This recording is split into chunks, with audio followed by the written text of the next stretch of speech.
Ladies and gentlemen, we will now proceed on with a panel discussion.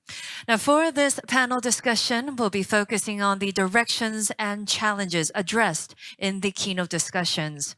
Now, as you can see, we have a very rich mix of expertise on the stage, waiting to share their excellent knowledge and in-depth information with us. So we look forward to your active participation. And with that being said, I would like to introduce our moderator, Dr. Hwan-il Park, a Chief Director of the Division of Global Innovation Strategy Research at STEPI. And we are very grateful to have 6 of our panelists online and on stage ready to share their insights with us. So please welcome them with a big hand. And the floor is yours. Thank you very much. Good afternoon, everyone. Welcome to the discussion session about the SNT and security, the rise and response of Indo-Pacific strategy. We have 5 panelists on site and 1 panelist from online. We are going to have the 3 rounds of discussion in this panel discussion, and each of you probably have 5 minutes to speak in each round. Okay, and before I start, I'd like to introduce all of you one by one. From my right, okay, just a moment, please. We have Marcus. Are you online? Can you see him online? Oh, okay, great.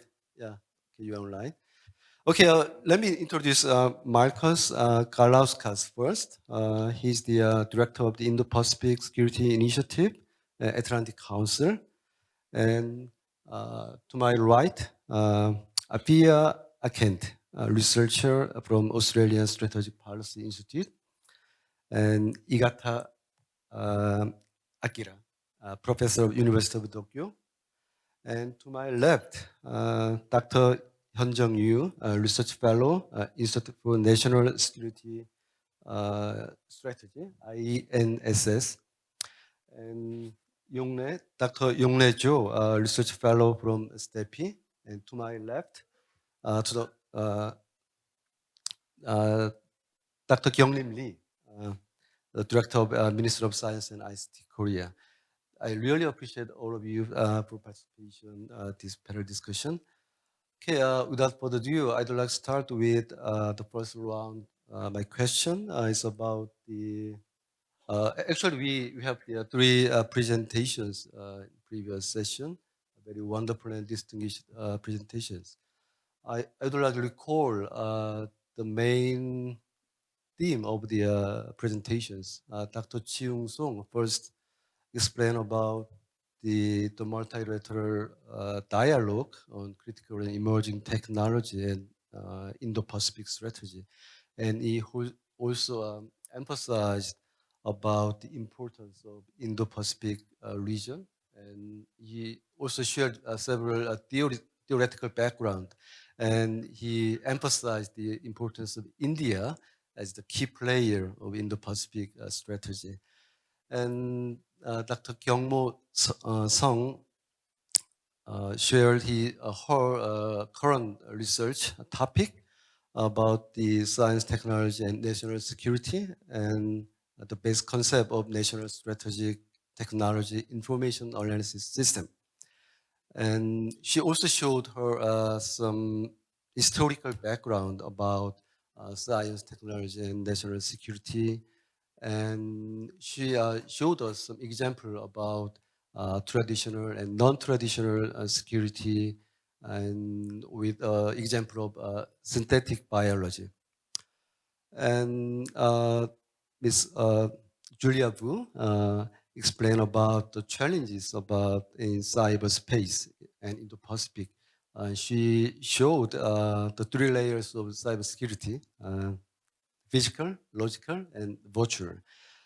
And she showed some example about the submarine cables and some other things about why those are important in the cyber security and cyberspace. Okay, and my first question go to Marcus. Is online.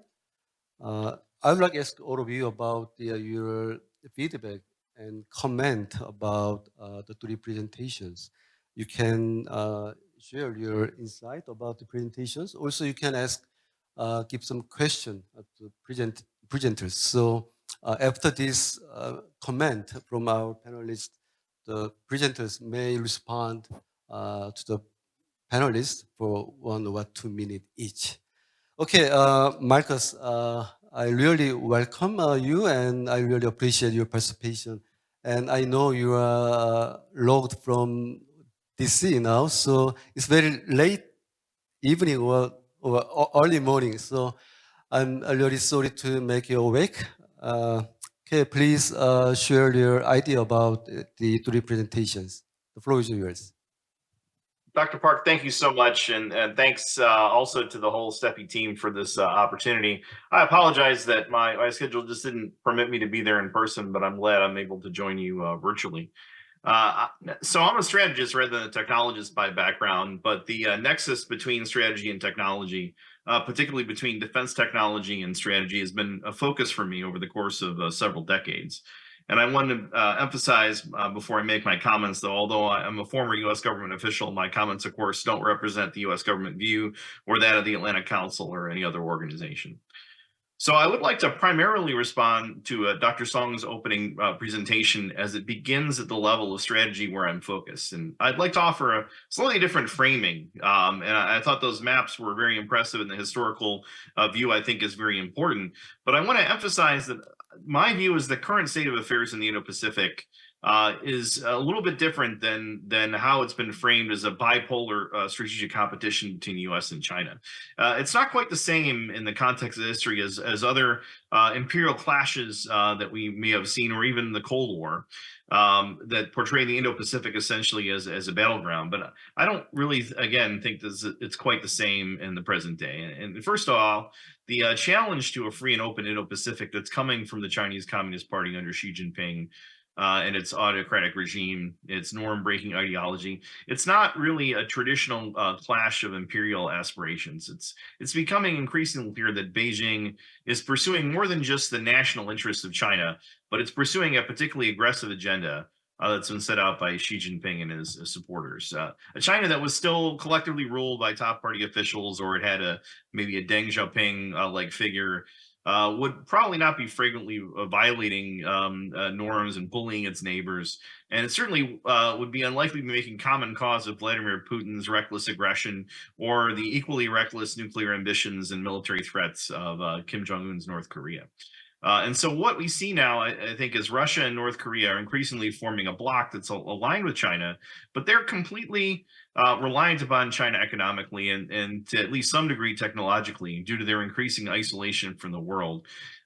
They really need China to sustain their regimes and their militaries. Meanwhile, in contrast, the rest of the Indo-Pacific is hardly dominated by a U.S. empire, and nor is the United States even so indispensable to U.S. allies and partners in the Indo-Pacific as China is to Russia and North Korea.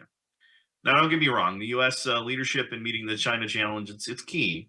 But the U.S. is a leader among independent sovereign countries with tremendous technological and economic resources and cross connections.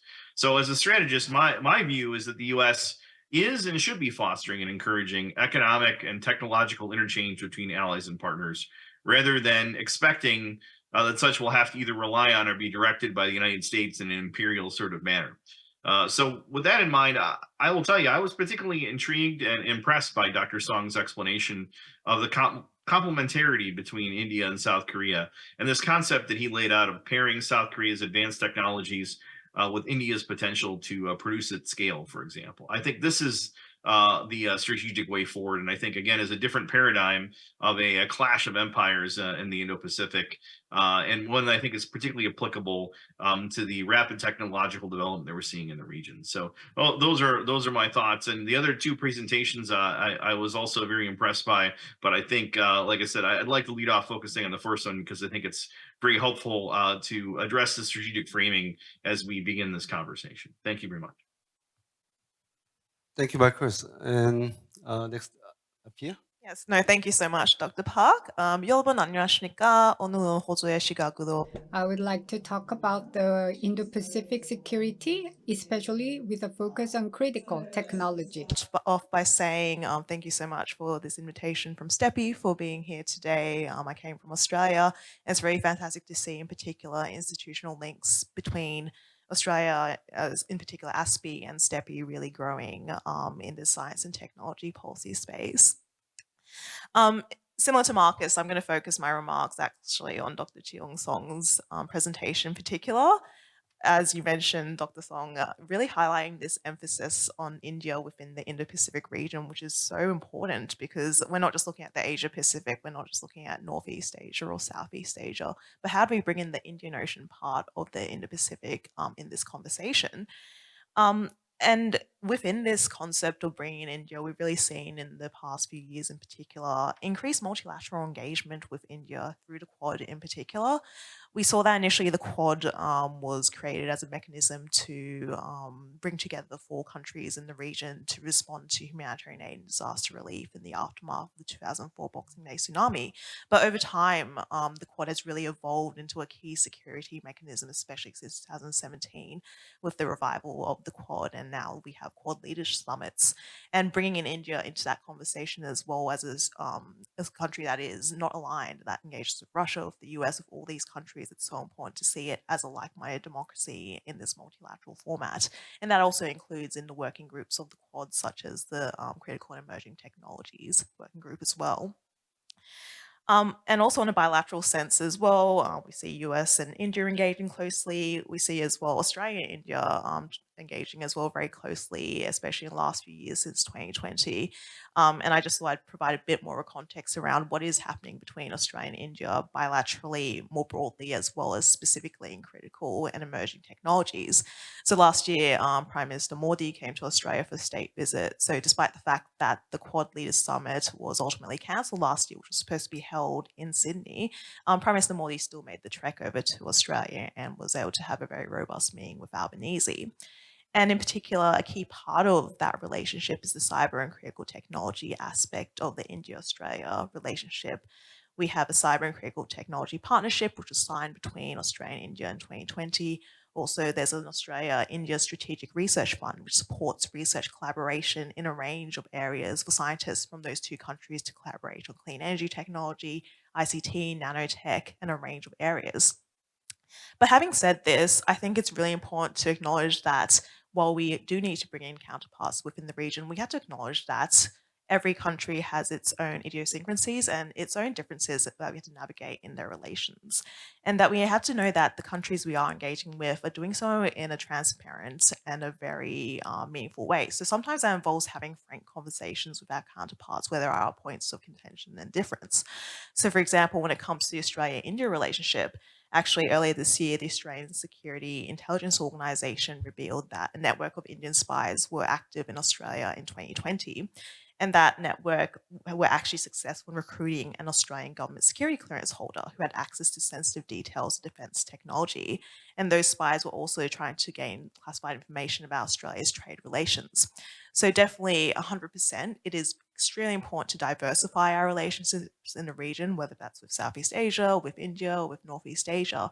But at the same time, having these frank conversations, not shying away from the contentious points of the bilateral relationship or multilateral relationship that might exist, and just acknowledging that going ahead, we need transparency and trust if we are to cooperate closely when it comes to critical technology or any other areas in which we are engaging sensitively. Thank you, Afia. I'm surprised your fluence in Korean. Okay, Igata, please. Yes, thank you so much for inviting me. I run the Economic Security Research Program at the Research Center for Advanced Science and Technology at the University of Tokyo. I think I'm going to be making a short comments to each of the 3 presenters. First on Dr. Song, I thought that your presentation of how there's now a proliferation of different partnerships between ROK and other countries, US and other countries on critical and emerging technology was illuminating, because I've been doing a similar analysis on the Japanese side and realized that there are now just so many new alphabet soup of new frameworks working on critical and emerging and tech issues. I mean, there's a Japan, US, Australia, India quad, but there's also the Fab Four that you mentioned. There's IPEF, there's CPTPP, there's Japan, US, Australia Trilateral Security Dialogue, there's the new Japan, US ROK Trilat, and the list goes on. And this issue makes me wonder if we need all of these frameworks. I mean, we only have a limited number of diplomats who can go to these meetings. So I think we have to start thinking about the division of labor. I mean, where are we going to talk about semiconductor issues? What about AI? What about bio and so on? And at the moment, it seems like we have all of these bilateral, trilateral, and minilateral frameworks all talking about similar but a little bit of a different thing. So I think we need to have a convergence of these minilaterals.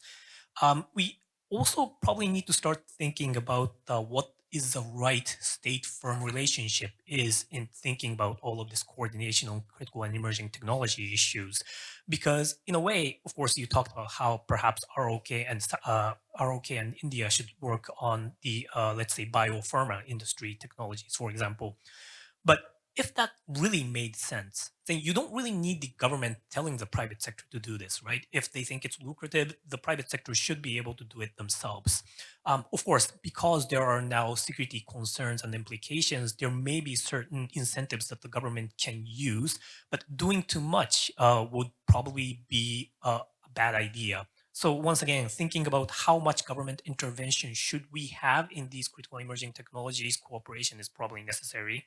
And my last point is your presentation focused more on the promotional aspect of cooperation, but we also have to think about the protection aspect of critical emerging technology in engaging in minilateral and multilateral cooperation. And on that, I do wonder what the discussion is in South Korea with regards to the outbound investment screening mechanism on critical and emerging technologies that's moving forward, not just in the US, but recently the EU said they're going to start considering this. The UK has decided to look into this as well. And I think some of our Japanese counterparts are now wondering how they should respond as well. So it would be great if you can let me know what the state of discussion is in ROK. Dr. Sung, I think this project that you proposed is a critically important one. I also think that it's a fantastic idea that you focused on synthetic biology, because once again, the current Biden administration has said they're going to be focusing more on biotechnology. China has also said this, and in Japan, we now have a biomanufacturing strategy and a big government subsidies that goes along with it to try and promote Japan's biomanufacturing. So kudos for focusing on the bio and not the usual suspects like semiconductor, AI, and quantum. In moving forward with this project, though, I thought it might be important to try and create an element of a talent development in all of this, because you need an expert who understands both policy and technology in order to actually come up with a adequate assessment of which technology and which subset of technologies you should prioritize over others. And this isn't easy, right? This isn't easy partly because you did that assessment this year, but next year, fundamental technologies can change. Even faster, the applications of these technologies can change. So you have to keep on updating all of this. And to do so, you need an expert who can both talk policy and technology. So if you can try and incorporate that, perhaps working with Seoul National University or other major universities to try and create a person who can talk both languages would probably be helpful. And then on Miss Vu, I thought your three-partite categorization of cyber was really easy to understand. And I want to focus on the issue of the virtual layer, because you talked a little bit about the threat of disinformation. And I think this is becoming an increasing issue where international cooperation could definitely help. I mean, you look at Japan now, for example, and the Japanese government has recently created this new inter-ministerial mechanism under the cabinet to try and identify certain disinformation and counter it through strategic communication.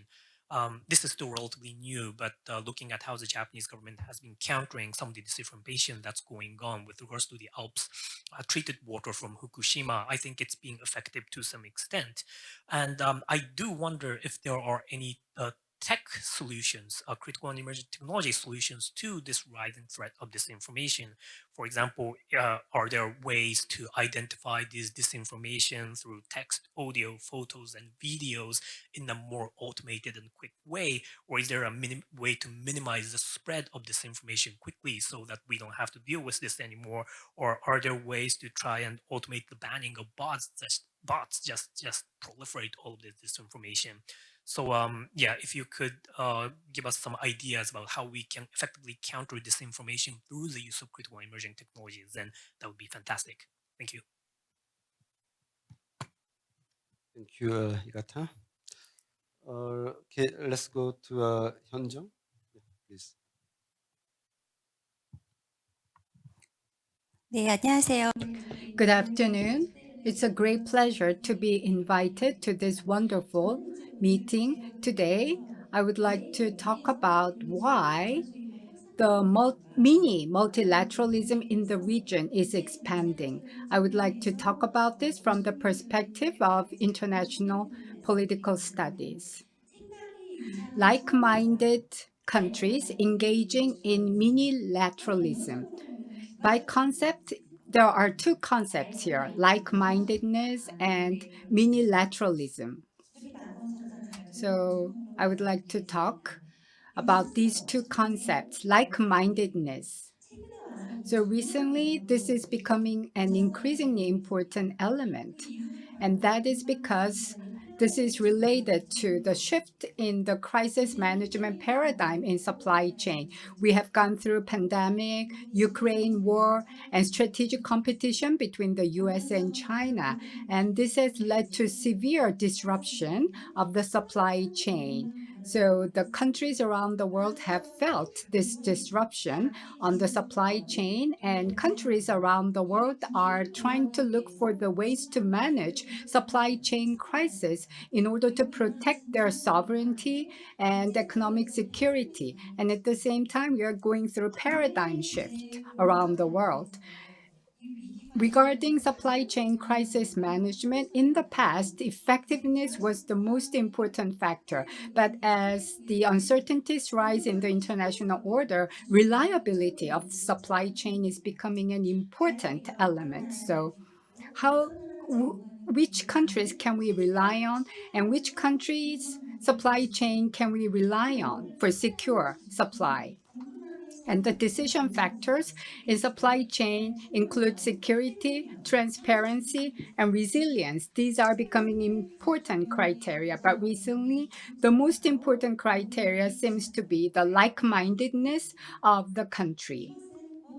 This means that ideologies and values of a country is really important. If a country has a similar political and legal system, and if we can work together with like-minded countries, there will be less possibilities of friction or conflict. Even if there is a conflict, we can easily coordinate our positions regarding the conflict.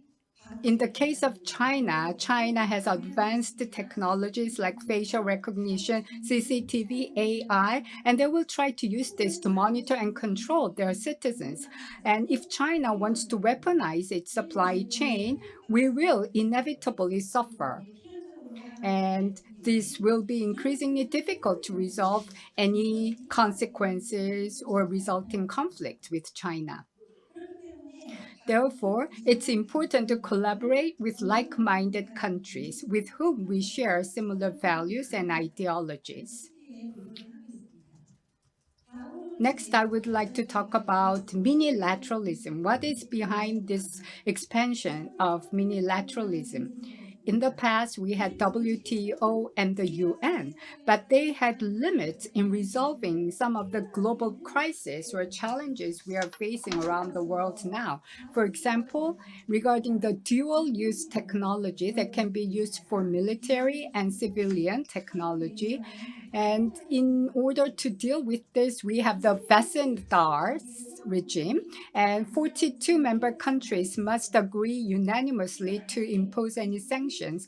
If the US wants to impose sanctions on China, but Russia is a member among those 42 countries, if Russia is against this, even if China engages in illegal exports, because there is no unanimity, there is no way to impose sanctions on China. Because of this, it's important WTO and UN has restrictions because it also includes countries that are not like-minded. They're inherently limited. Based on this understanding, multi-minilateralism or bilateral seems to be gaining traction these days. Thank you. Thank you so much. And Yongne, please. You can go. Hello, my name is Yong Cho, and I'm very honored to be invited to have a discussion on the brilliant presentation. Yeah, this is the home ground, the Korean home ground, and I would like to utilize this and must because therefore from now on I use in Korean language. Yeah. 예, 저는 조용래라고 합니다. Hello everyone, I'm research fellow Young-rae Jo. I'm from STEPI. Please allow me to make a comment regarding three speeches that we heard. First of all, Dr. Song. Thank you so much for your remarkable and outstanding presentation. It was very meaningful. From the perspective of international politics during the 150 years, focusing on Asia, numerous concepts and definitions appear, starting with China. The first concept appeared, and then next Qing Dynasty appeared, second Asian definition, and then third Northeast Asia. More recently, around 2010, Asia Pacific words came into being. From 2020, we began to use the word of Indo-Pacific. So during the past 150 years, if you look at this different terminology and definition, you can see that these definitions or terminology were fighting among each other. They are trying to take the predominant position. And in light of that, one of the concepts, we even have this terminology of a war among the terminology. So all the way until we arrive at the Indo-Pacific concept, what kind of war has happened among the terminology or definitions. So we need to reflect those past track or trails. In light of that, the concept of Indo-Pacific is one of the most emerging concept, most important concept. In case of Korea, inherently, because of the security situation, as you know, we are faced with North Korean continuous threat and also instability in the Northeast Asia. Our recognitions of our situation in this area, we could get away with this when former Prime Minister Abe Shinzo came into power. F4IP, which is Free, Open, Indo-Pacific concept, first appeared. And then there was a time that we began to hear a lot about Indo-Pacific concept. 2017, as Dr. Song mentioned, Donald Trump talked about the concept of Indo-Pacific by releasing a report and very aggressively pursue the concept of Indo-Pacific. So in light of that, during the 150 years, we did not just focus on one concept, but mostly one concept remained about 3 decades. So the concept of Indo-Pacific, which came into being very recently, we don't know when or how quickly it will be replaced by a new concept. So this is a moving target. And in Korea, the current recognition is that we have not transfer the current concept into Indo-Pacific yet. So we need to widen and deepen our recognitions and understanding about the Indo-Pacific area. As you know, 64% of the GDP is taken by the Indo-Pacific. 46% of the global trade is dominated by Indo-Pacific. So Indo-Pacific region is really grandiose regions. And just looking at the concept, we have RCEP, CPTPP, and FTA related mega scale FTAs are formed. And all of these FTAs, one of the greatest point is that the economic status has a huge gap between developing countries and less developed country. Some are truly advanced countries, some are less developed country. Because of the development level and scale are so different and there's huge gap. That's why our economic situation is very complicated and complex. So Indo-Pacific concept is artificial, and one of the issue is the differences of the development of SNT. How can we fill up the gap between the developed and less developed countries? Once again, the role of SNT is extremely important to fill out, to narrow down the gap of the SNT, especially the importance of the advanced technology. It's really, really important. Second, Dr. Song's comment upon listening to her presentation. We have this 5-year project, and when we look at the national research paper, 차입니다. Now it's in the second year. Last year, they did a rather open and rough analysis, and this year, they are going deeper with an in-depth analysis approach. And this year, following that of last year, they are focusing biology areas. And as for the methodology for analysis, I think they have made a lot of progress and they're using a much more advanced analysis framework. They are using a rather unique and novel analysis framework. And they're doing literature review and background review. They have enhanced this so that STEPI has managed to come out with its own unique analysis system. And the most important thing in this kind of research is that Yoon administration has announced 120 national tasks, and 98 is about early warning system, and early warning system is related to the national security and emerging security symptoms around the world. And it is about enhancing the censorship on those early warning system. So this is the first step to build this early warning system as a national think tank institute. So I think this Dr. Song's research is very meaningful. now going to the third presenter, Dr. Julia Vu. It was very interesting. Now, within the cyberspace and the issue of AI and bio, well, all of these are closely related with the health and life of human, and it can threaten directly our lives. So the standardizations and especially international standardizations and norms are extremely important. Also, the health of a human can be threatened by development of the bio. So in light of that, countries around the world need to supervise, monitor, and take care of each country's development of bio. And coordinations and cooperations of countries around the world are extremely important. That's all. Thank you. Thank you, Yongnae.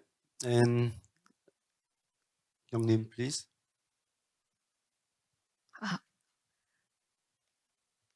I'm Kyungnim Lee from the Ministry of Science and ICT. First of all, thank you for all presenters for your insightful presentation on these important issues, science and technology and security. Also, STEPI, I'd like to appreciate your invitation for this great symposium. First of all, I'd like to add only a few comments because the previous panelists already mentioned many good comments. So my comments could be very practical because I'm a part of the government. So I'm supporting these issues, science and technology and national security. So as to the CT dialogue, I think this is a very new one, and this is very important to fill the gap between science and technology and national security. This is a very good trial and very good efforts But actually, at this moment, it is not easy to distinguish these national security issues in technology from the conventional science and technology cooperation, international cooperations. So as to the bilateral, actually already we have many joint committee meeting on science and technologies. So this critical emerging technology dialogue is meaningful because it is committed between national security offices, so we can consider national security issues together. But at this moment, it is not easy to consider science and technology and security all together. So now this dialogue is very similar to the joint committee meeting on science and technology in technology sectors. And then the trilateral, the mechanism is very complex.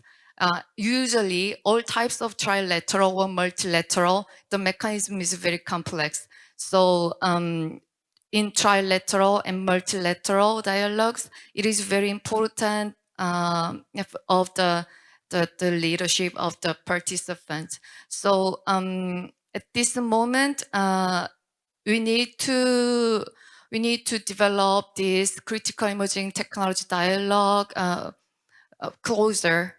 much closer to security side. So we need to identify some factors to make it more this dialogue consider more security things. And as to the next presentation, I think this is a very good study to suggest the kind of indicators to consider the security in science and technology. But I don't think all the indicators weigh equivalent. So I think the indicators weigh different. So actually, as for myself in the policymaking side, we prefer more quantitative things to the qualitative things. So I'm wondering if these indicators could be quantitative or can be weighted based on the impact of the security of the technologies. And the next one, cybersecurity, the needs to be holistic, the statement is very impressive. So in physical, logical, virtual, we should be very holistic. But in the policymaking side, I think the institutional things are very important as well. So in order to keep balanced between promotion, policy measures, and then the regulation, it is not easy to be balanced. So I'd like to ask the considerations on institutional things. Thank you.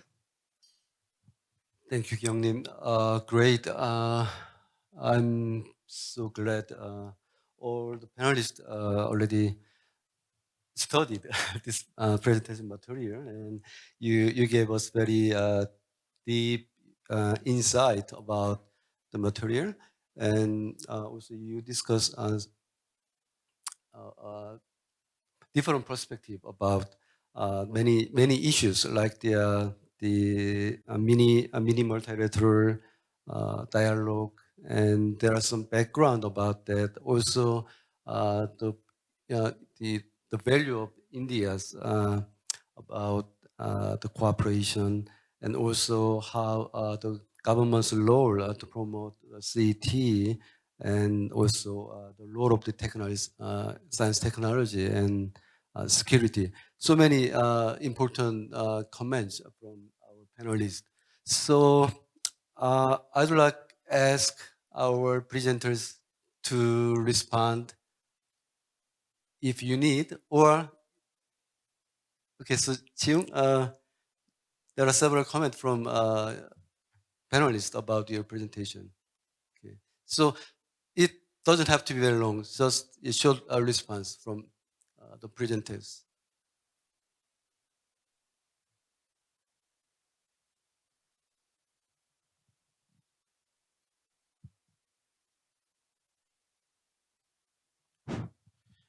First of all, thank you so much for your very valuable comments on my presentation. First of all, yes, to Director Marcus, actually, I think you and I on the same page. I mean that the political environment or any kind of the way of competition or the hegemony race has been changed during last two centuries, but still Indo-Pacific has been very important kind of a geographical area. That's what I want to emphasize in my presentation. And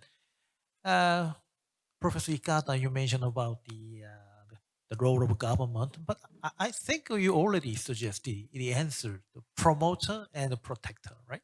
And also some coordinator, because yes, the business sector, the private companies, they do their own things, but government sometimes play some role in the behind the scene, the behind the curtain. So in order to solve some kind of a possible conflict between the private interest and the public interest in on the abroad and also inside the domestically. That's what the government should do, in my opinion. And the other panels you mentioned about the importance of India at the same time. So it's really, really important partner. But in terms of the political and economic status of both countries have right now, but the level of the cooperation economically or technologically and also politically between two countries, Korea and India, is still the behind. It should be expected in the level. So that's what I'm urging, that the India and Korea need to step forward in order to make more strong kind of a cooperation. I think that's one I'd like to say. And thank you for your valuable comment, Joy. Once again, thank you so much. Thank you. Youngmo, please.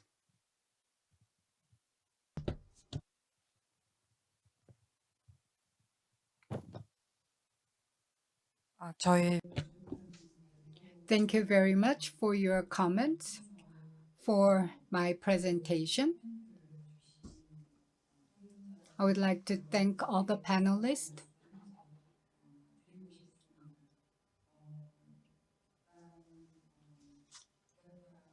Professor Igata Akira has said that those who understand policies and those who understand technology, we need both of them at the same time, at this period in time. And one person understanding both technology and policy is quite difficult. Towards the end of my presentation, I've talked about decision-making process, and we need emerging technology specialists and think tanks to play more active role in the decision-making process. The advancement of emerging technology can be a threat to national security of nations.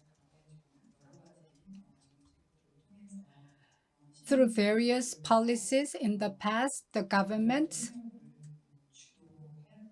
has led the cooperation between technology and security. But now we have an increasing need to collaborate with the private sector, and we also need deepening of policies.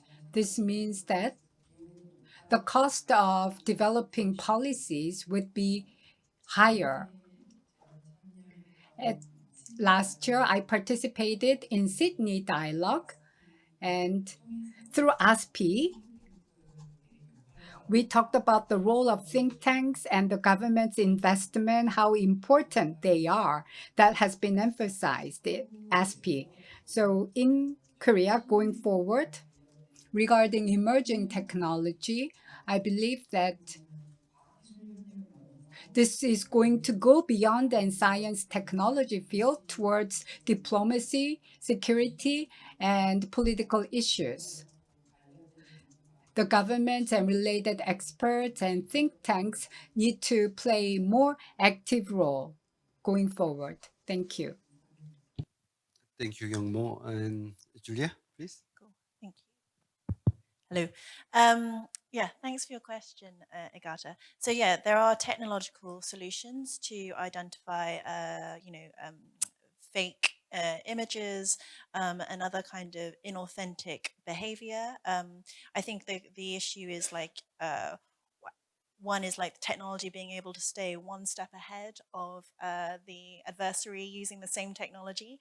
But also another thing that I want to point out is, this is all on the kind of network platforms, right? So what we know about information operations is like predominantly in public information spaces since the 2016 US elections, and they are really kind of focused on like Facebook and Twitter. And so what we see is really just like the tip of the iceberg. It's only one, what has been identified, and then also what governments and companies have chosen to share. And so there's a huge amount that happens, and whether or not it's on those network platforms or in the one-to-one kind of messaging, like what's happening on WhatsApp or Telegram or Signal. And so like those kind of channels to influence, I think, need to be, I don't know, we need to think about ways around that. And on your question, Dr. Lee, around balancing kind of institutional priorities when it comes to like thinking about cyberspace holistically, I think this is actually one of the reasons why it has been thought of separately, is because of different departments having their priorities. And I guess I'm just suggesting that I think some of the best conversations that I've had with some governments is where like different departments have come together, and then external experts like cyber threat intel companies, and then academics who have like regional expertise on the issue at hand. And so it's just bringing all the different experts together around the table, as opposed to kind of creating a whole new like permanent structures. Thank you very much, our presenters, once again, for your response and participation again. Okay, I would like to move to the second round of discussion. We have a very diverse expert now, and there are the key players, key countries in the Pacific region. We have one expert from US and Australia, Japan, and Korea. And also your expertise is also very various. So I'd like to listen your perspective about more detailed the Indo-Pacific strategy.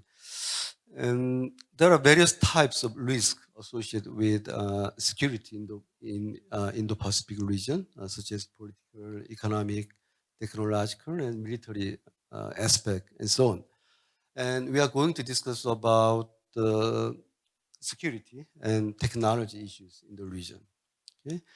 And these days, many countries try to invest a lot in terms of budget and human resource and so on to develop the critical and emerging technologies. Also, I can borrow the term from IISS, EDT, emerging and disruptive technology. And we have discussed many things about the cybersecurity, chips, digital transition, trustworthy AI, quantum, and so on. And yeah, the recent competition about development of technology affect a lot in Indo-Pacific area. It could raise the security or risk level. Also, on the other hand, many countries try to use or utilize the new technology to reduce the risk in the area. Also, they can think the technology as an important instrument or tools in the process of their Indo-Pacific strategy. So I would like to ask all of you very specific question, each of you. First, Marcus. Okay. I know U.S. Implementing many strategy or some multilateral platforms such as Quad and AUKUS. So please share your insight, the meaning of the Quad and AUKUS in terms of technology. And also, can you share about your insight regarding the impact of CET, the critically emerging technology, on the power balance in the Indo-Pacific region? Okay. Doctor, thank you for the question. So I'll address the two parts in sequence, and first I'll give my view a little bit on the Quad and AUKUS. I think they're really two great examples of these multilateral or minilateral approaches and how they could affect technology cooperation. And they're kind of the two extremes, right? The Quad and AUKUS are really quite different. The Quad's are a very broad construct that among these four countries that have really overall very common interests, but very little institutionalized formal cooperation. The Quad covers such a wide range of issues, and technology is only one area. Meanwhile, although the trilateral relationship between Australia, the US, and the UK is quite strong and very broad across a whole number of categories, the AUKUS agreement itself is relatively new, a relatively narrow construct, and it's focused on development and production of technology in a particular category, specifically of defense-related technology. So again, these are two overall kind of different examples on a spectrum. And so the Quad, again, it's extremely broad, but it is relevant for technology and strategic cooperation on technology, at least four main areas in my view. Now, first of all, overall, it holds the potential to break down barriers among technology sharing, either both among its members, but also between its members and other Indo-Pacific countries. And this is particularly important for India and Japan. One Australian analyst, Guy Bokenstein, if I'm pronouncing his name right, who's actually, I think, a STEPI colleague of our second panelist here, Afia, he was writing for The Strategist last year, and he noted that the US and Australia are generally comfortable working on technology development, whereas Japan and India have traditionally been more cautious about collaboration. And so the Quad is a mechanism really to help Japan and India in particular cooperate with each other, with the other members of the Quad, and then again more broadly within the Indo-Pacific. Now, secondly, the Quad is advancing secure and resilient telecommunications infrastructure, and that includes the adoption of open radio access network technology, and this is a really important area too, given the concerns about the Chinese technology and the telecommunications and what it could what it could mean to have the Quad be able to be a more of a leader in this area. The third is the Quad's efforts to promote investment in technology, both from its member states and among its member states. And this includes the Quad Investors Network and the Quad Technology and Business and Investment Forum. And then lastly, the Quad is also promoting principles and standards for critical and emerging technology, and things like the Joint Statement of Principles on Critical and Emerging Technology Standards, and the Quad International Standards Cooperation Network that's been launched. So those are some of the things that the Quad is able to do very broadly, again, to promote this technology cooperation.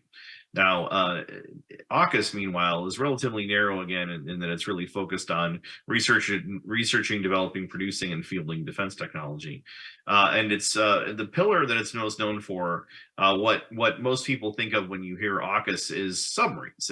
The pillar one of the AUKUS agreement is for nuclear-powered, conventionally armed attack submarines for Australia. And pillar one has been developed out now to the point where there has been an optimal pathway established that over 2 decades will begin with operational deployments by U.S. and British subs that will develop training and maintenance infrastructure for Australia. And then Australia will purchase, operate, and maintain U.S.-built Virginia-class submarines. And then eventually, Australia will co-produce, operate, and maintain an AUKUS design submarine. But this is actually, again, just really the starting point for AUKUS. The pillar 2 of AUKUS is much broader and includes 8 different work streams. Includes artificial intelligence autonomy is one of the work streams. Another one is undersea capabilities, including autonomous underwater systems. Another is quantum computing technologies. Another is advanced cyber capabilities, particularly protecting critical systems. Another one is hypersonic and counter hypersonic missile capabilities, electronic warfare, and then there's also 2 kind of broader, more functional categories among the work streams. One is on innovation, which includes integrating commercial technology in innovative ways to advance the goals of AUKUS. And another one is on information sharing. And this is particularly critical to enable the other work streams by expanding and accelerating the sharing of sensitive information. And I think this is a recurring theme that the methods of securely sharing information are really truly vital to advance technology cooperation in the Indo-Pacific. Now, there's another element about AUKUS Pillar 2 that's quite distinct from the Quad and quite distinct from Pillar 1 in that it's specifically open to adding additional countries to specific projects that would fall within these work streams. And for example, this can include the Republic of Korea, and that's an idea I've been advocating for to see the ROK added into some of these projects within the Pillar 2 work streams.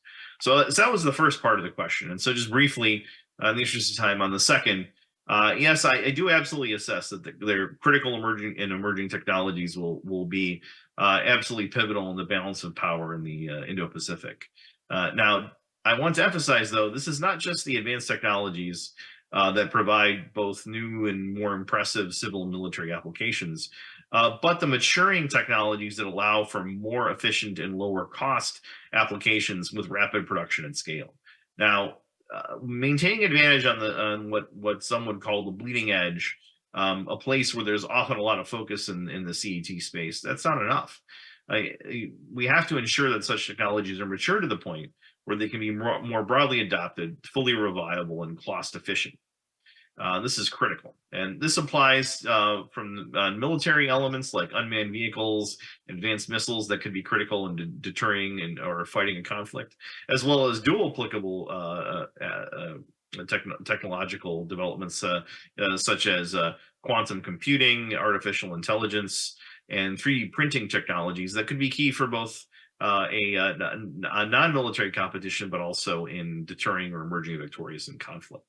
And these types of applications and this ability to operate at scale and operate efficiently with these new technologies is particularly important, given the huge geographic scale and the prolonged nature what I think we will see in terms of not only strategic competition in the Indo-Pacific, but also the potential for conflict. My program's written quite a bit and I've written quite a bit on the concern about the potential for a U.S.-China conflict to become a prolonged conflict and for it to expand geographically. And so that makes this efficiency and production scale absolutely critical in terms of significance of these critical technologies when it comes to defense and deterrence. So I'll stop there. Thank you very much. I think it's a great question. Thank you very much, Marcus. And next question goes to Apia, Igata, and Kyungnim.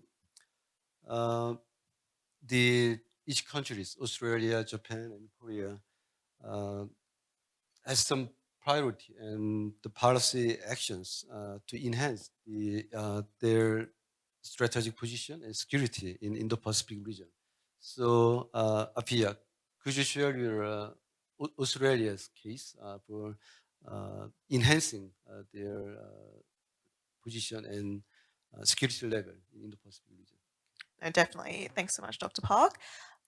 So in answering this question, in particular, I wanted to highlight Australia's experience with quantum technologies and how there's both a dual economic and national security imperative behind Australia's desire to build a sovereign quantum capability and an industry domestically. So, and not only within Australia, but more broadly in the region, we're seeing this increased interest in investing and researching when it comes to quantum, specifically in the fact that the use of these technologies are expected to grow globally by 33%. And Australia, we've really responded to this increased geopolitical interest in quantum through our own national quantum strategy that was released by our Department of Industry, Science and Resources last year. And quantum has a range of applications, both civilian and military use, in the form of quantum sensors, communications, and quantum computing. In particular, when you look at the military application of quantum, which has significant utility for the Australian Defence Force as well as other regional militaries, we see that quantum communication can be used to securely transmit information over long distances through use of a quantum key for data encryption.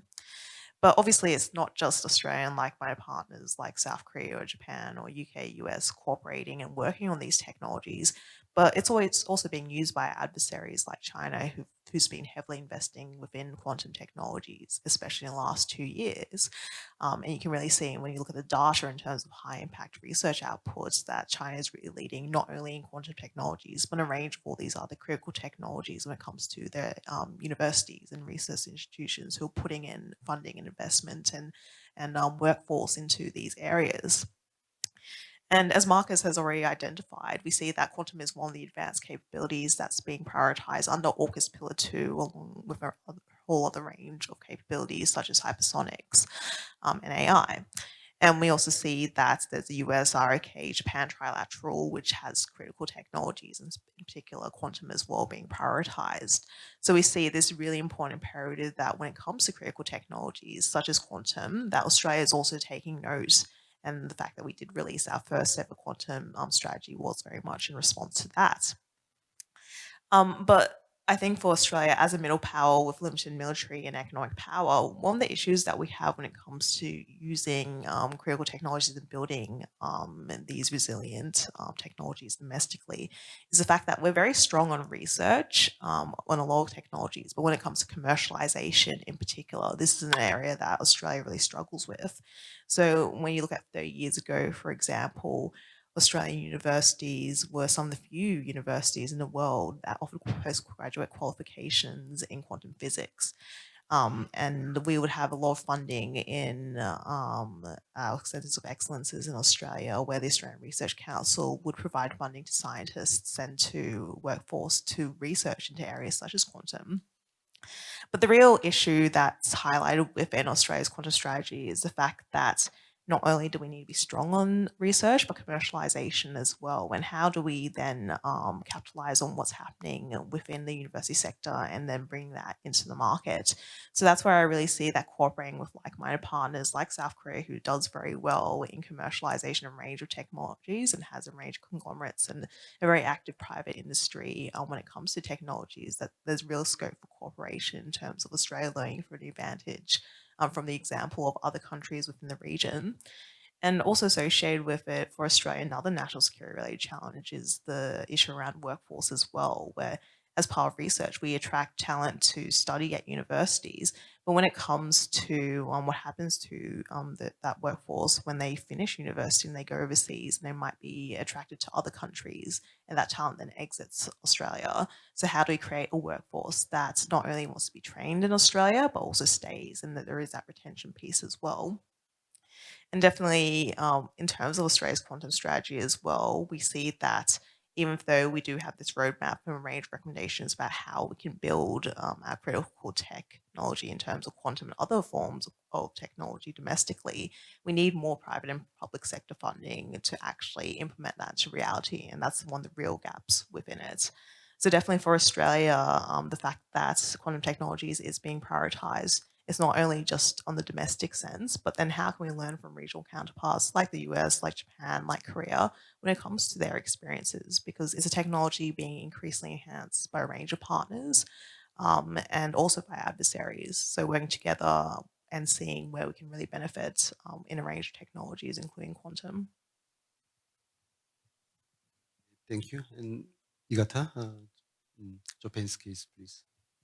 Thank you so much. I'm cognizant of the time, so I'll try to keep it short.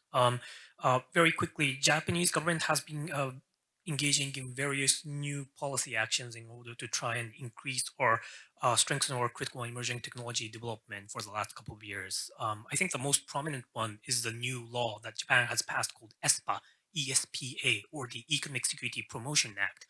This was passed about 2 years ago. It's actually 4 different laws packaged into one, but one of these pillars within SPA deals with the development of critical and emerging technologies. The idea here is that the government has created about $3.2 billion worth of a new subsidy package to try and invest into the important critical and emerging technologies in Japanese universities and research institutions.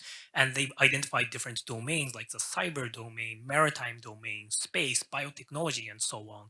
And then they try to invest into specific technologies that contributes to the realization of these having a better future in terms of these different domains in 10, 15, 20 years into the future. But outside of these university and research institution investments, there has been various other subsidies and government actions as well. For example, if you look at semiconductor field, Japan is now subsidizing TSMC to create semiconductor fabs in Kumamoto area.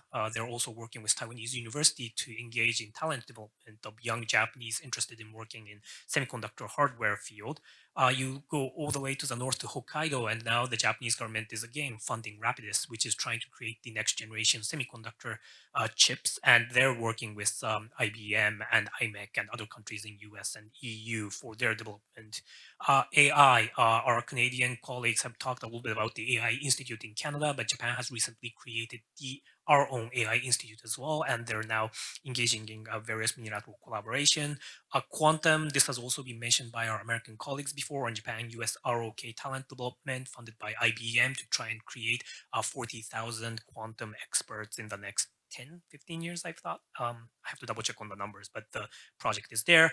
Bio, the Japanese government, METI, has decided to create another different pot of money for promoting Japan's bio manufacturing, about $2.3 billion for sustainable energy, sustainable technologies.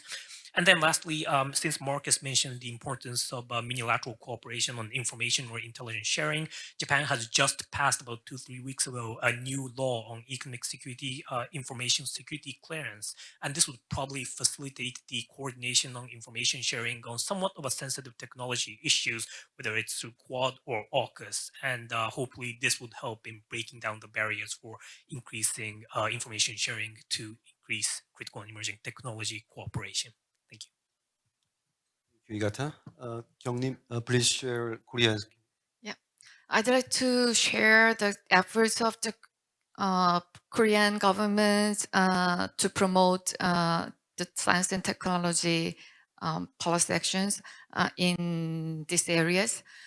Actually, recently we announced 3 big initiatives: AI, quantum, and synthetic biology. And these initiatives include international affairs as well. So this reflecting the current situation, like opportunities and challenges. So I can say that we are trying to consider security issues to be more strategic in these technology sectors.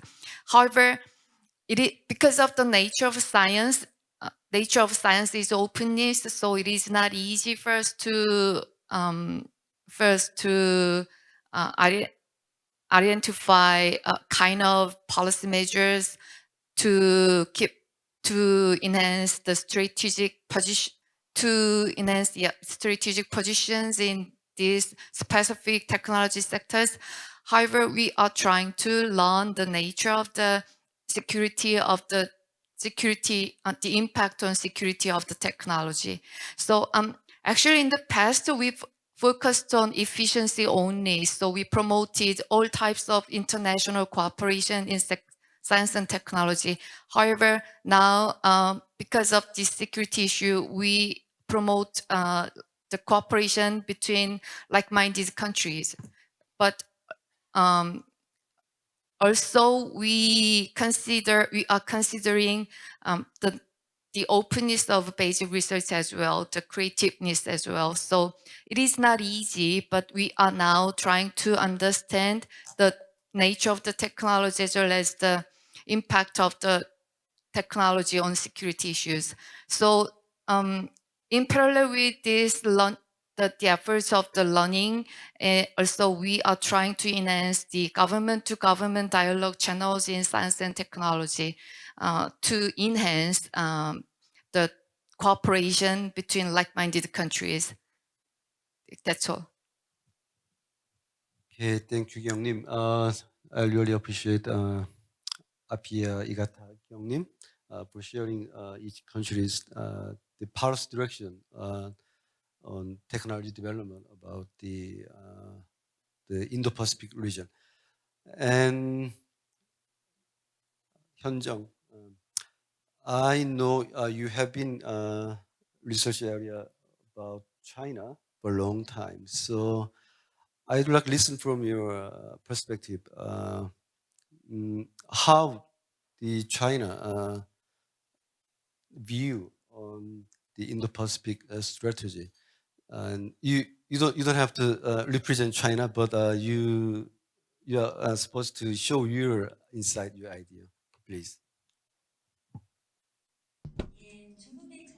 Yes, regarding the Chinese policies, before I jump into the topic, I would like to go back to what I said in the first round.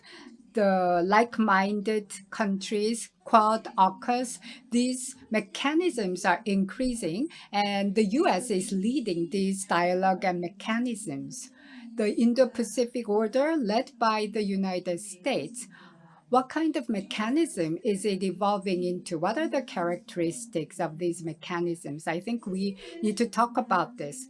As for the characteristics, I think we can identify three major characteristics. And the first is that up until now, between the US and allies, the military alliance has evolved into strategic technology partnership. It started as military alliance, Quad, AUKUS, NATO. The security cooperation mechanisms are now talking about technology, supply chain, cybersecurity.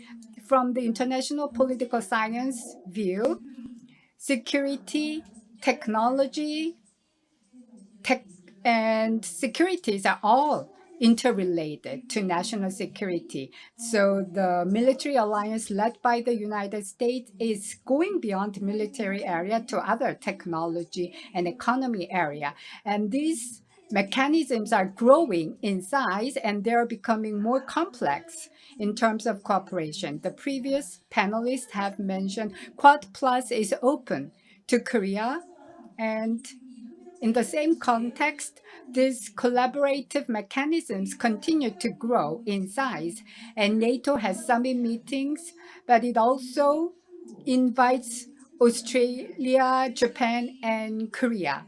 So this NATO summit is growing in size, and this kind of mechanisms are also interconnected to each other. The third characteristic is the bloxification. I think that's why the moderator asked me about China. In terms of technology supply chain, we are seeing the emergence of blocks, and the United States wants to establish a mechanism with like-minded countries, excluding Russia and China, and tries to limit investment and export of technology to these countries and trying to legislate this. And with the passage of time, the technology competition between the US and China will become increasingly bloxified. So given these three characteristics, international political theories will come into play. The US Biden administration, well, Trump tried to do decoupling, which was extreme, and Biden wanted to promote de-risking. So they had small yard, high fence strategy. And that is about the field of supply chain restriction will be narrowed, but the regulation will be strengthened. So going forward, at least for the critical technology, semiconductor, AI, 5G, these are the areas where the Russia and China or other autocratic countries will have limited access to these critical technology. So the technology competition between the US and China is becoming more intense, and the protectionist bloxification will become even more severe. So regarding this Biden administration, how is China responding? I will talk about the sentiment in China. I've been talking to Chinese scientists and researchers in international conferences. Chinese scholars believe that de-risking is just like decoupling. It's just the package has changed. The United States is trying to get away from China in any way possible. And the allies of the United States, they have been expressing these concerns and frustration to the US allies. And they say that blockification should stop. Blockification going forward is going to create even more difficulties for the Chinese economies. And behind these concerns of Chinese scholars in the international community, they will see more extreme formation of blocs, and that means the benefits China can gain from the US will be smaller than the benefits the US can gain. So China is extremely frustrated and agitated by the US policies against China. And will China just sit on its hands? No way. China is responding harshly to the US pressure. So they're doing self-autonomy and self-strength in terms of science and technology. That's their domestic policy. And for 3 new industries like EVs, solar panels, batteries, these are 5 core technologies that the Chinese government is making a heavy investment in. Domestically, the Chinese government is leading this technology innovation. Outside, the allies of the US, like EU and Australia, they're trying to improve the relationship with these countries through diplomatic means. And last Sunday, we had this summit meeting between Korea, China, and Japan. And one of the discussion points was creating a supply chain hotline between Korea and China, and also renegotiate FTA between Korea and China. So diplomatically, China is trying to improve the relationship. So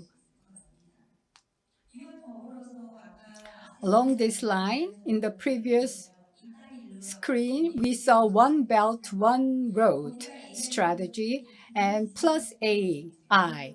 They're carrying out digital Silk Road strategy, which is a huge strategy. And they're trying to promote science and technology collaboration with neighboring countries. Last year, they have led this Shanghai Cooperation Organization and BRICS. These are unilateral mechanisms led by China, and they're trying to expand these mechanisms because they want to also create reliable allies against the United States.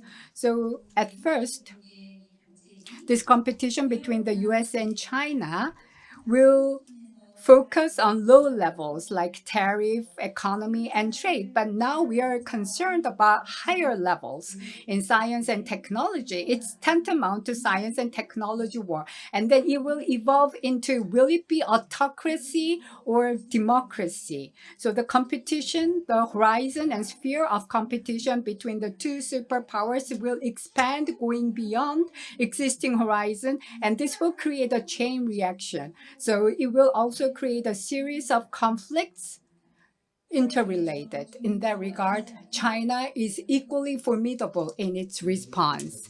For your information and insight. And Yongne, you are the technology innovation policy expert, and you already briefly explained about the role of technology in the Indo-Pacific region in the previous session. Could you elaborate more on the role of technology and innovation to reach the power balance in Indo-Pacific region, and also share your idea about some relevant issues that we have to consider in that case, please? 예. 아까 Well, during the first round, I briefly mentioned already that science and technology, how important they are in the era of ongoing hegemony war. Now, when we look at Indo-Pacific era, as you know, One Belt, One Road strategy was set out by China. In response to that strategy, Indo-Pacific strategy came into being. And we cannot deny the fact that the US has taken the Indo-Pacific strategy to counterattack China. Now, if you look at China and the neighboring area, the shorelines, especially so-called the Pearl strategy or Pearl lines, China was eager to make sure and secure the transportation lines or shipping line that transfers the Indo-Pacific regions. China was trying to build their own area. And Indian Prime Minister Modi, ever since he came into being, he adopted a policy of look India to act India policy. But still, if you look at Southeast Asian countries and India, still they're trying to keep balance. So the balance of power, if you look at the traditional Northeast Asian countries, they try to follow the suit of the United States because they have this like-minded countries position. But the remaining countries, they want to keep the balance. And Indo-Pacific strategy, in a way, is opening a new opportunity to Korea because the multi-layered countries or the development stages of countries are so different among countries, especially if you look at the science and technology development level, they really varies. But countries like Korea or Japan, who are about to take leap into the league of advanced countries from upper middle countries, countries like Korea would like to play a mediator role or a country that can play the role of bridging the gap. And I believe that the summit is really important in terms of the military defense, how important the high-tech technology is.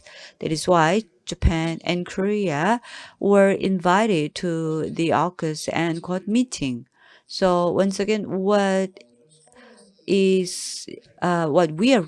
we should be paying attention to is, well, the like-minded countries' position is in a way going to different directions. For example, of course, there was a Russia and US camp, but now individual countries are competing each other. And now, depending on which side you are taking, among the allies, they are even competing among themselves, which is causing some concerns. But we also have hope.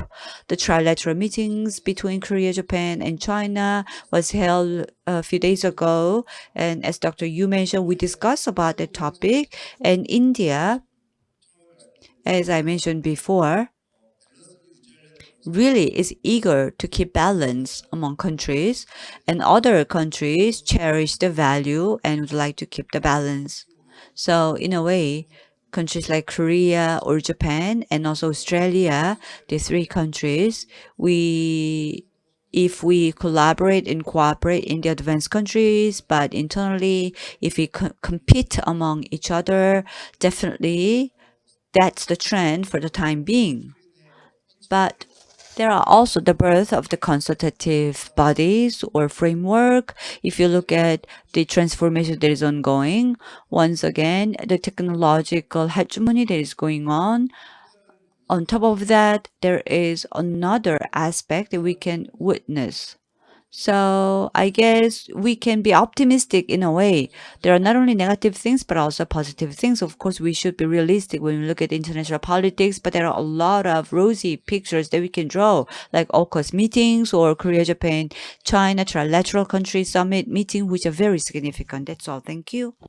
Okay, Yongnae, thank you very much. And we have been talking about the power balance in the Pacific region, and each country is raised to develop the technology. And but also it is also important to increase the collaboration and cooperation among the countries in the Pacific region. So each country actually need contribute to get the sustainable and stable security in the region. And also we are supposed to contribute to enhance the capacity for technology and innovation in the region. And we need to try to reduce the risk in the region too. Okay, so the final question, this is the third round, is about whether the cooperation among countries in the region is possible. If possible, which direction we need to go? Okay, and do you have any recommendation to Korean government? What can Korean government take some role to enhance the regional cooperation?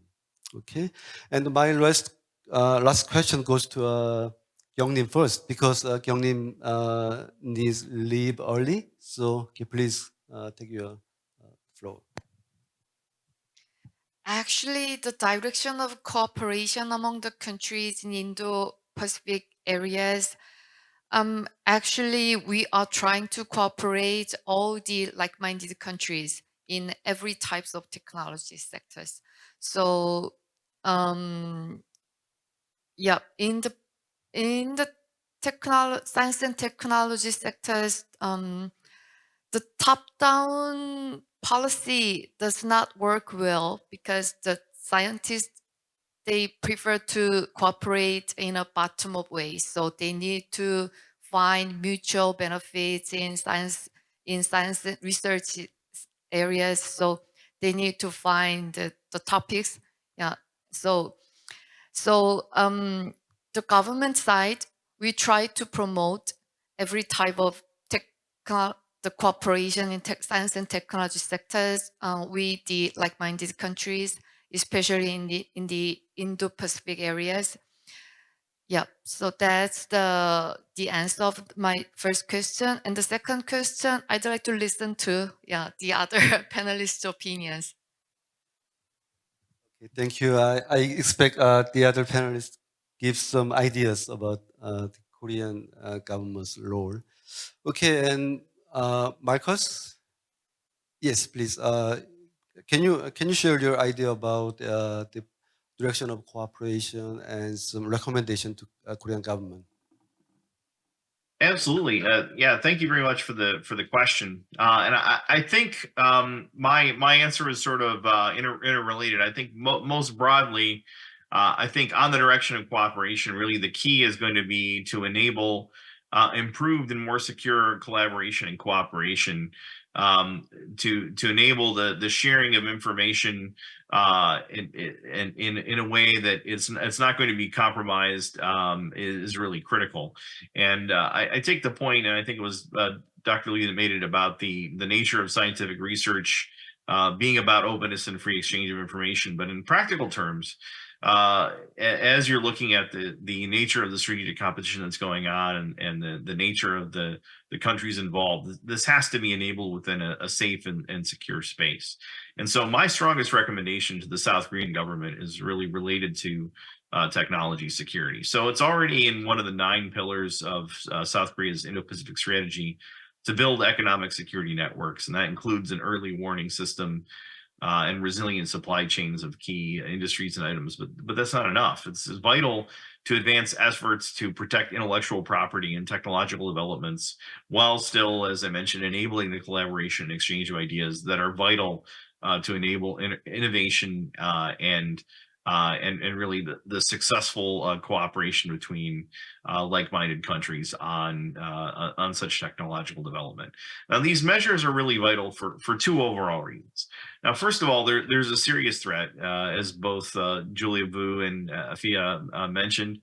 It's no secret that the PRC, North Korea, and Russia all engage in various forms of espionage, including cyber theft of technology, as a fundamental element of their national policies and strategies. These countries take advantage of the openness of scientists and the trusting nature of democratic societies. And these countries, they have an extensive espionage apparatus. They have top tier cyber espionage capability, and that's combined with their willingness to flagrantly violate the laws, the norms, the values that South Korea, the United States, and other like-minded partners have in common. And including they leverage researchers in other countries who may not even have obvious ties to intelligence services to forward this collection of information. And this positions them really to take shortcuts in technological development. Why invest to develop a technology when you can simply steal it? Why, when you can develop, why compete when you can develop an understanding of a technology's weaknesses to develop your countermeasures? So overcoming these types of threats requires improving the integrity of supply chains to make sure that technologies themselves are secure, the components are secure. It's vital to ensure the highest security standards and doing so in a way that enables cooperation. But ultimately, as you look at these issues, a research team that's working internationally on a technology or a co-production arrangement to implement that technology is only going to be as strong as its weakest link, which leads me to the second reason why this is important is South Korea should ensure that it's not seen as a potential weak link in such technological security cooperation. To maximize both its competitiveness and its attractiveness as a partner, South Korea must develop a spotless reputation for its ability to protect technology and technological development. Rightly or wrongly, there have been concerns about the ability of the ROK to protect information and technology. I'm not going to recount all the incidents here. I'm sure many of you are aware of them. And personally, I'd like to think that such incidents are in the past, but there's no question that going forward, South Korea is going to be a particularly attractive target for China, for Russia, for North Korea to gather technological and economic intelligence. And so ultimately, whether it's concerns about that private investors have about profits and returns on investment, or whether it's concerns about security of militarily applicable technologies that can be exploited by a potential adversary. Either one of those concerns mean that the ROK must take strong steps to ensure the protection of not only its own technologies, but those that have been shared by and with other countries. So I think that's the most important recommendation and the way forward to make really all of these things that we've talked about here today possible. Thank you. Thank you, Marcus. It's really important to Korean government. He mentioned about the importance of technology protection and security. So we have the Korean government's official here, and it's a good recommendation to think about to set up or enhance the standard or regulation about the protection of technology. Okay, great. And Pia, please. Yeah, so in terms of the direction of cooperation, I think there's a significant role for middle and emerging powers to come together as coalitions and create these minilaterals. And in particular, I'm really going to highlight the Australia-South Korea relationship, which is actually my current research at ASPI at the moment, looking at critical technology cooperation between the two countries. So stay tuned for that research to come out at the end of this year.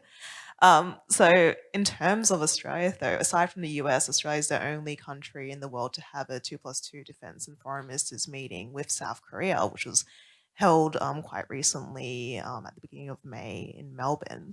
So there is a real important push for the growth of the bilateral relationship between Australia and South Korea, whereby the critical technology aspect of the relationship is one of the main pillars. So in terms of the three pillars, we have the defense and security relationship, we have economic innovation and technology cooperation, also people-to-people links. So technology actually features in two of those pillars where we look at the defense technology aspect, but then also more broadly when it comes to the economic imperative of cooperating on technology and building supply chains.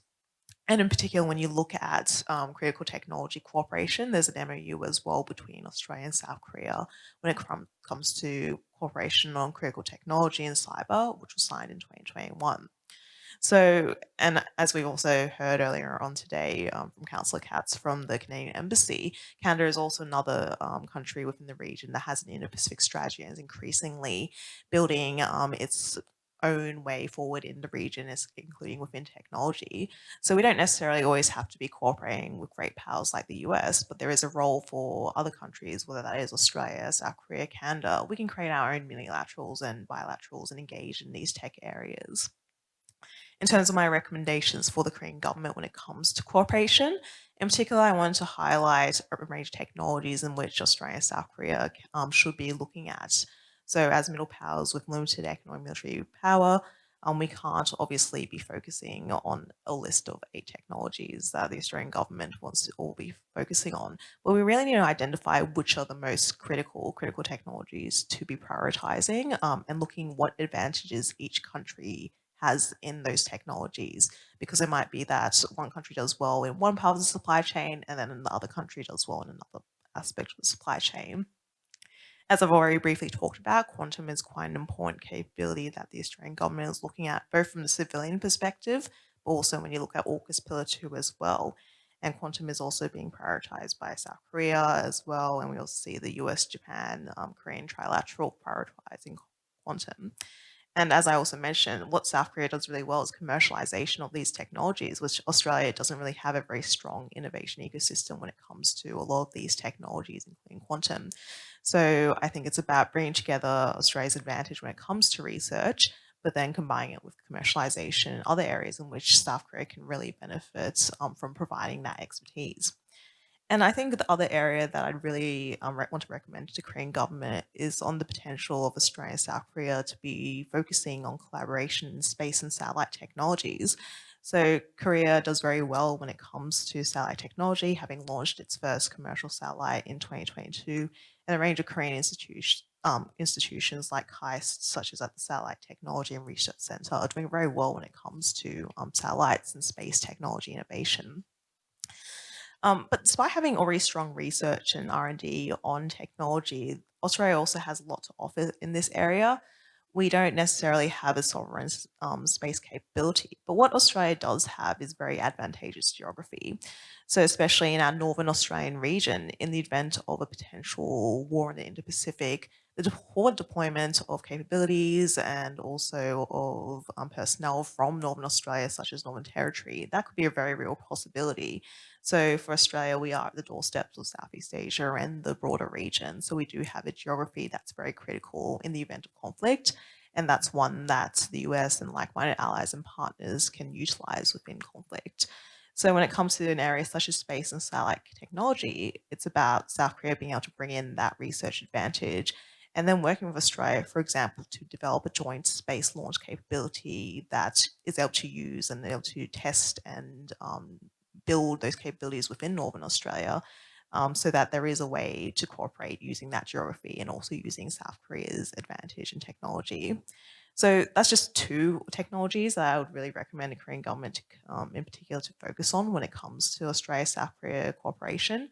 But at the end of the day, I think there's a role for all countries within the region because we all have different advantages in different technologies. It might be that it's just a research advantage, it might be later in the supply chain, it might be in commercialization, it might be geography. There's always some way in which a country, even if it is just a middle or emerging power, that can really provide its own way of forwarding and furthering critical tech cooperation within the region. Thank you, Afir. I know there will be the Science Technology Joint Committee meeting between Australia and Korea end of this year. And you already proposed several items, agenda to be discussed at the meeting. And you emphasized the bilateral agenda or multilateral agenda. And there are so many other topics very important. Okay, actually we need another session to discuss more. Okay, Igata, please.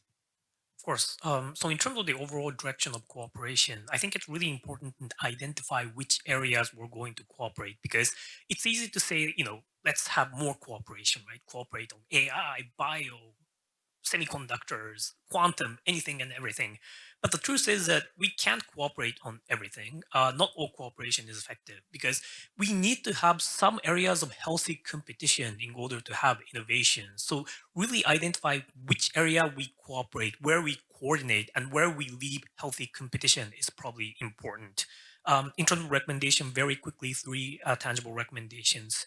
One, I think it's important to continue having, once again, unilateral discussions on our fundamental position with regards to how we want to engage in tech protection. Because I think there's a consensus that we need to protect technologies to make sure that there are no illegal transfer of critical and emerging technologies for various reasons.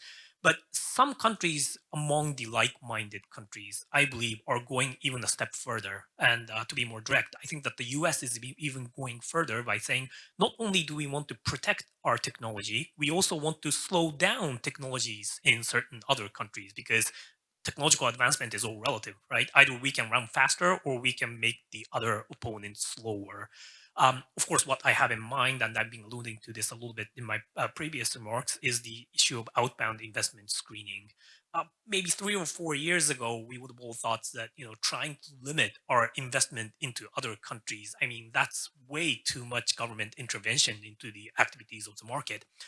Now the Biden administration has come out with an executive order limiting or either regulating the investment into companies working on critical and emerging technology like semiconductor and AI and quantum, and they're probably going to add other areas like bio and other technology in the future to make sure that private sector individuals and companies can no longer invest in these companies in China and perhaps other countries.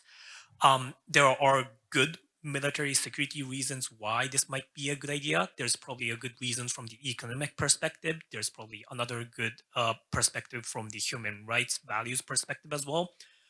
But I think that certain countries, among the like-minded countries like Japan and South Korea, is probably not there yet in terms of going hand in hand with the US to say, yes, let's slow down the technological development of China together by engaging in visa screening and export control and outbound investment screening and all of the tools available.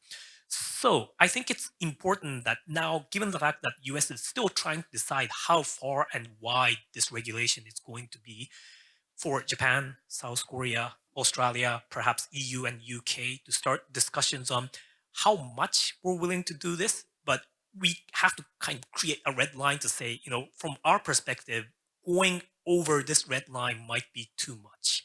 So that's one.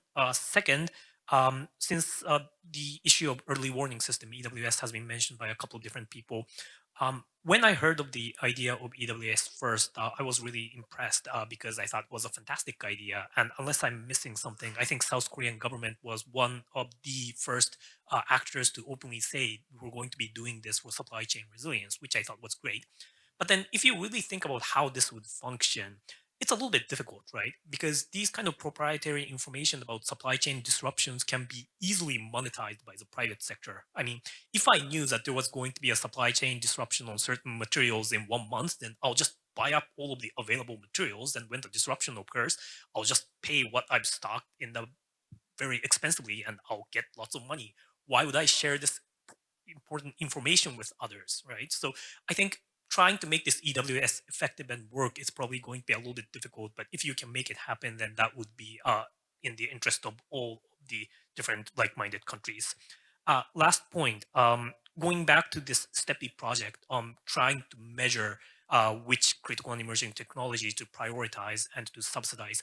I really think that this is a very important project because the Japanese government probably is still wondering how to do this. I think US is still wondering how to accurately assess and prioritize different technologies and how to invest in them. So if the South Korean government, with the conjunction of STEPI and other think tanks, and come up with a good measurement for this, then I think that would be a great measurement that others can use as well. Thank you. Thank you, Igata.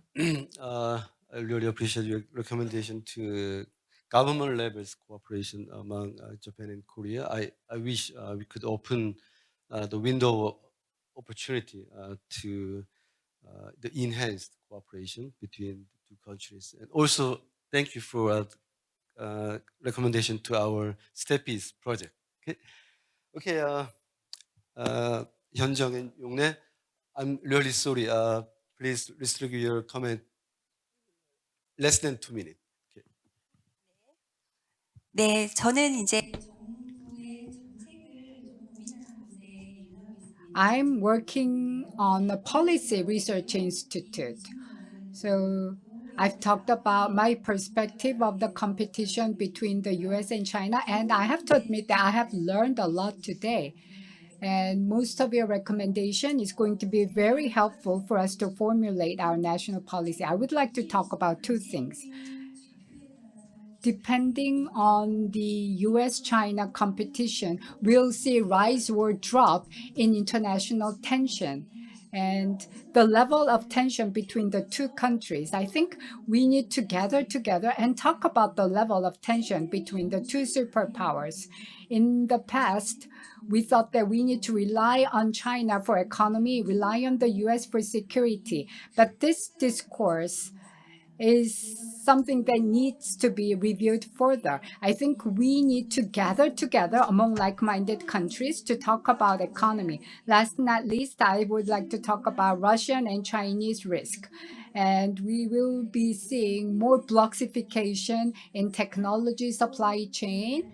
So it's important for us to gather together to talk about this, but we should also be responding to the other side, respond to their pressure or coercion. We need to come up with our own theories and principles so that we can all come up with consistent policies and strategies beforehand, proactively.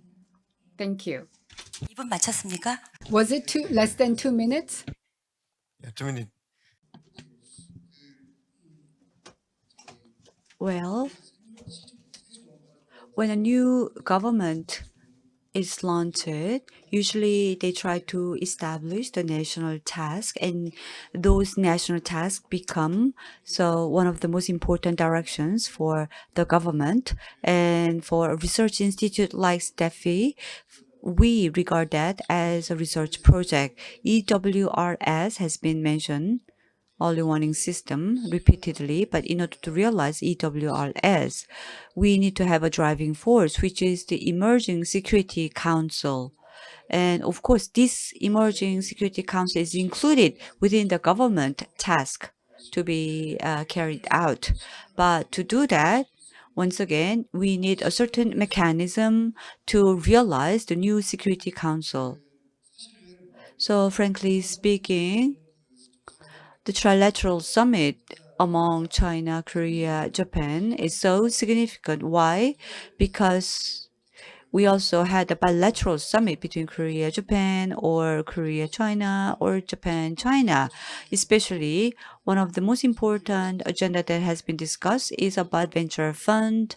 It's provided to $100 million to the venture firms, and also the Korean companies trying to make outbound investment. How can we subsidize them? And also in Japan, there are a lot of platform companies. What about the inbound investment mechanism? All of these systems were arranged during the trilateral summit. What I would like to suggest to the Korean government is, in implementing ESC, we need to make sure that there should be the intelligence system among the global think tank. We have a representative from Tokyo University, and also we have a global think tank representative here in Korea.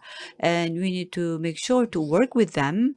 Maybe the government needs to take initiative, or the government cannot take any initiative because of the political reasons. In that case, the private-led institute or R&D center can work together closely. Among the researchers, we can collaborate in a very flexible manner. So it would be wise for the government to let the research institute or Korean or global think tank to work together closely.